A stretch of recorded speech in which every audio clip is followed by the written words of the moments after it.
Okay, we've got 3 lessons to go in Code.org's Computer Science Discovery Unit 3. This is a tutorial for Lesson 26 where we're going to make the Cake Defender game. The first level is letting you try it out, so you move your alien with the directional keys and you're trying to push the ladybugs off the bridge. If one goes off the bridge, you get a point. If you let one get by, then you lose 5 points. So that's kind of the purpose of the game. So looking at what we have down here, what sprites would you need? Well, we need an alien, we need some ladybugs, we need a cake. It looks like the background is just drawn, so it looks like we need 4 sprites. What variables would you need? We definitely need a variable for the score. Not sure if there's anything else we would need. What functions would you use? We would probably need some functions to give our player controls, probably some functions for setting the score, maybe a function to loop the ladybugs and or what happens when a ladybug goes in the water. So you can kind of see by playing what you might need to do to put it all together. Okay, so we'll jump to level 2, which is planning your project. Look at the project guide, what's already been filled out for you, so that you can find that under student resources. I am going to skip through that and just kind of roll with it as we go. Level 3 is where we'll start to design our game, and we'll see what's already there for us.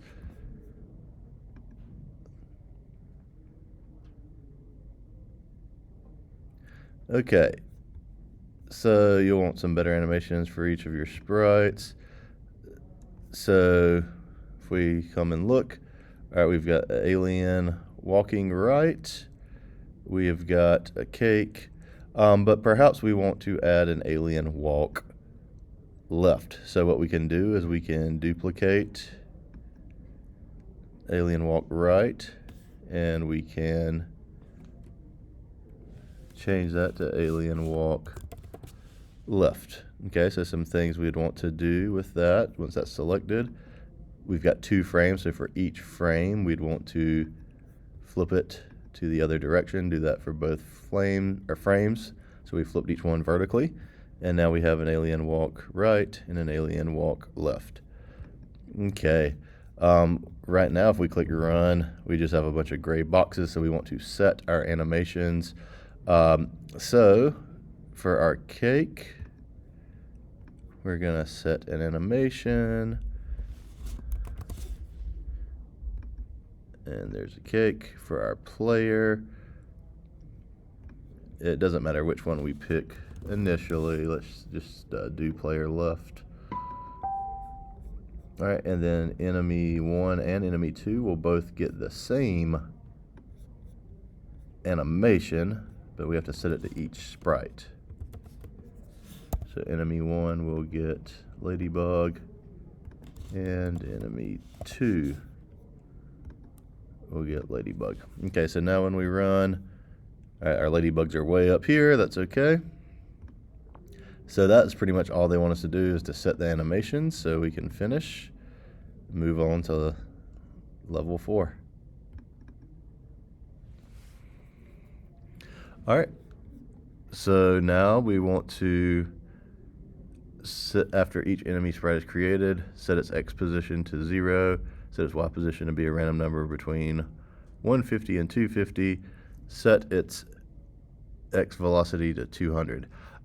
This is really, so we're going to create it. So enemy 1, we're going to just use the parameters right here, and we're going to give it an X position of 0 and a Y position. Go to math to find random number, and we're going to give it between 150 and 250. The reason we're using that is if we show the grid and we're to turn it on, that's kind of where that bridge is in terms of the Y. Okay, and then we're going to do the same thing for enemy 2. And I'm just going to type it in so I don't have to go back and re-click everything. Okay, so test your, and then I need to give each one a velocity of 2, and it's going to be a velocity x. So enemy 1 gets a velocity x of 2, and then I'm just going to copy and paste that, change that to enemy 2. All right, so when we run, we now have 2 ladybugs going across the screen. All right, so that finishes level 4. We're ready to move on to level 5. Okay, so now we want our player to be able to move left and right, so we've got a move player function, it looks like, that was already created for us. Alrighty, use a conditional to detect when the right arrow is pressed. Move the player to the right by 3. Same for left. So this is important. We don't want to do a velocity here. We want to use the old-fashioned sprite.x counter pattern. So for move player, I'm going to need 2 of these. And I'm going to have key down because we want it to move while we're holding down that key. And we'll do a left, and we'll do a right. All right, and then we will set the x, and I'm gonna just type it in because it'll be quicker. So player.x is gonna get player.x. If we're moving to the left, it's going to be -3. If we're moving to the right, the player's x position will be its previous x position +3. Okay. And now I should be able to move the player left and right. One thing I'm going to do as well, go ahead and do it now. I'm going to set the animation because if you recall, and I'm actually going to set it first and then we'll move the player second. We have a left and a right for our player. So alien walk left when we push the left button, alien walk right. So if you notice, the eye should move based on the direction we're going. Okay, that finishes level 5. All right, level 6, we're just going to add up and down, which we really could have done that all together, but we're going to go back to our control menu, add 2 more if statements.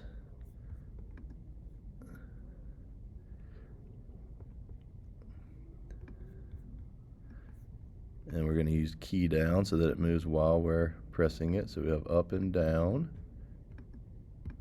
Okay, and these will deal with a player.y. So if we're going up, our y is going to be decreasing. So player.y will get its current position -3. When we press down, our y value will increase. So player.y will get its previous position +3.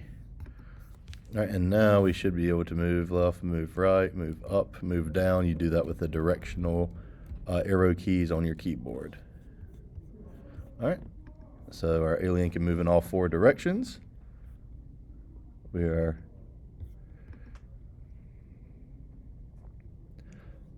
all right, so we've already done this, so we already changed the animation, so we can move on. We've done that already.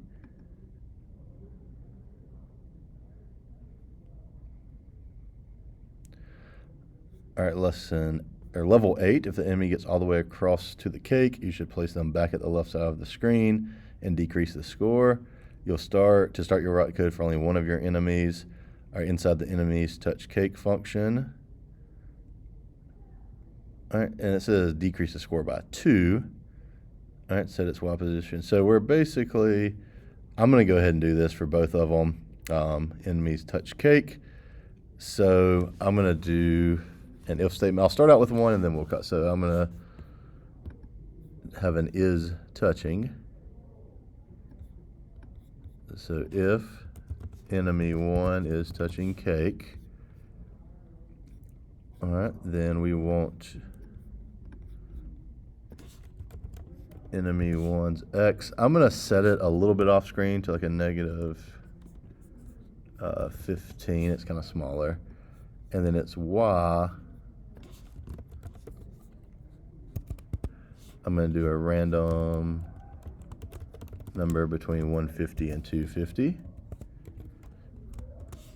And then I'm also going to update score. So score is going to get score minus 2. Okay. Once I have that, I'm going to copy that entire if statement and paste. Oops, it wouldn't let me. That is not something I wanted to do. All right, control copy. Let's see, control. There we go. And I'm just going to come in and everywhere I have an enemy 1, I'm just going to change it to an enemy 2. So we're going to be doing exactly the same thing. Okay. So they're moving. If they touch the cake, they're starting back, they're moving, and you can also see our score. Now, right now it's going down by 4 each time. That's because there are 2 ladybugs. Each one is -2. All right, so it's looping. The score is working. We are good to go.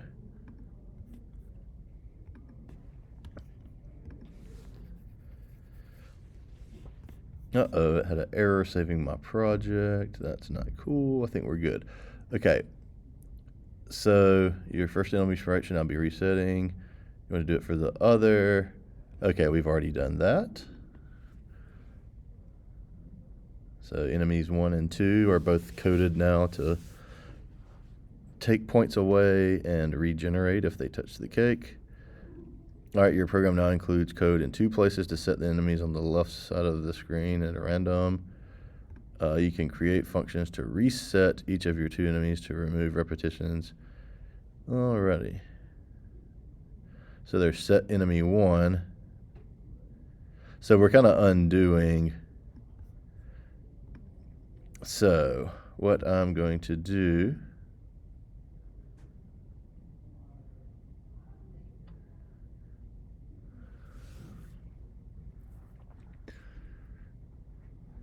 is come down here and it doesn't look like there was a set enemy. Honestly, this is kind of making a function for the sake of making a function, but here is what I'm going to do. Just to show you here. So I'm going to create a function called set enemy 1, and I'm going to create another function called set enemy 2. I am going to move this down from enemy touches cake, and I'm going to move this one down to enemy touches cake. But the score part, I don't need to be in set enemy because in a moment we're gonna set the enemy when our alien pushes it off the bridge, and in that case we want the score to do something different. So what we're gonna do is we can still call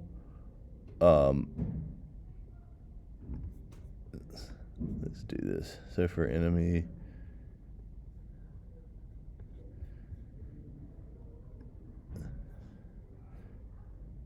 so we should still be able to call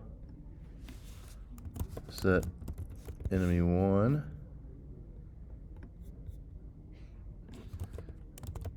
set enemy 2. Now, because each of these functions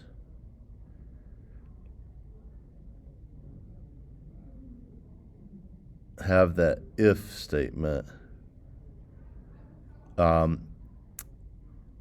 in this run, so this is going to be tricky a little bit, and I don't like it, but so yeah, right now I still have to do a condition. So what I'm going to have to do is, this is again a waste of time, but we'll do it.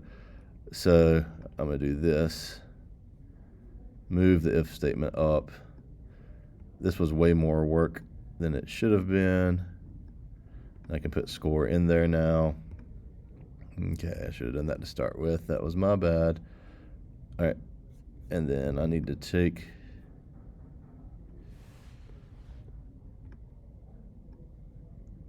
this. Okay, and I can move this up here. So a little bit of troubleshooting. All right, and now we can just copy and paste. Okay, now we should be fixed. So if I'd have thought to do it from the beginning, it would have saved time having to go back and undo it. Plus my little goof there cost us some time. But again, in a moment, we can use set enemy when we touch the water. Okay, so we are now done. Moving on.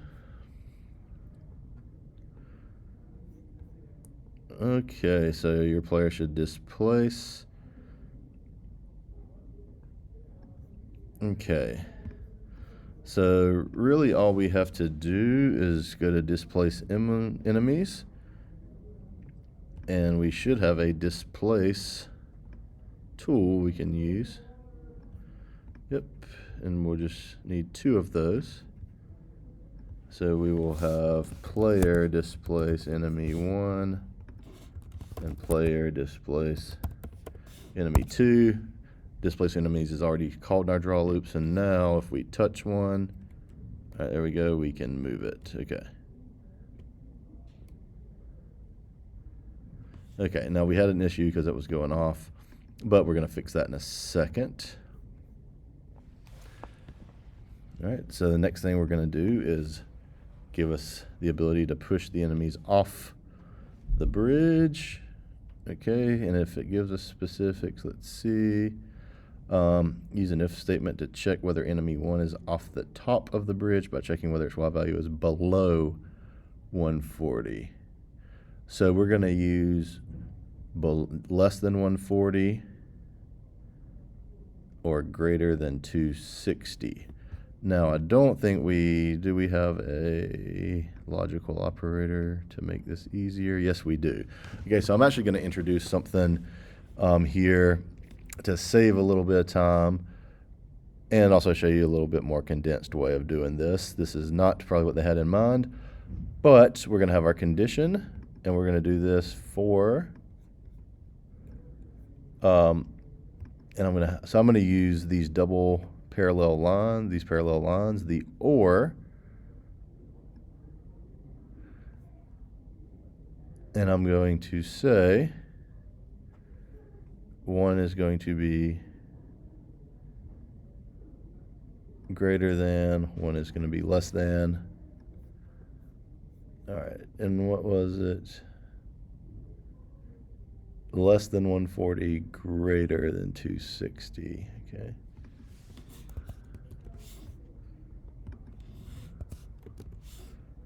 Okay, and that's going to be enemy1.wa,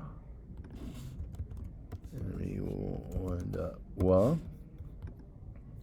Okay, if that happens, then we want to call that function to set enemy, and then we want to increase our score. So score will get score plus 1. Okay, and that needs to be set enemy 1. Okay, that's why I have the triangle. Okay, now we can do the same thing. I'm going to copy, paste, and everywhere we have enemy 1, we're just going to change it to enemy 2. So I'm going to set enemy 2. Okay, and now we should pretty much have our game done. So we can displace. All right, that one's gone. It was displaced. All right, I moved 1 off the top. Alrighty. So I'm getting a point every time. I can push them back. All right, so that is pretty much it. The challenges, there's a high background score, changing the characters. For my class, I don't really want you to have to do that. If you really need to know how to do that, you can ask and I will show you. but in general, the high background score is a pretty easy one to get into. I've done that one before, I don't think. So there's game background. So all I would do is just sort of copy, and this is really quick and easy. I'm going to change that to game background 1. Actually, I'm just going to leave that as it is. I'm going to copy this whole function, and I'm going to call this just game background 2. And I'm going to get rid of the RGB values, but some of these fills are obviously kind of the gray. So I'm going to do like a red background, and we could do a green, and we could do a yellow. And I'm going to, in my draw loop, I'm going to have a condition that says, I'm going to have that background first. Actually, I'm going to do if else, and I'm going to say if score greater than, I'm going to do 3 just to start with because I can test it. Then I'm going to run game background 2, else I'm going to run game background 1. And what I can do to test it, I can play, get the score up to 3, or actually it needs to get to 4. And once I get to 4, okay, you see my background changed. So that's just an example of one thing you could do to make it different. You could set animations if a score gets to a certain point. What you should see is my score goes below 4. All right, it's going to switch back to the original background. So that's just an example of one of the challenges. Again, for my students, you don't have to do that. If you want to and you have extra time, feel free. And if you have a question about it, just let me know. All right, we are done with lesson 26. 2 more to go.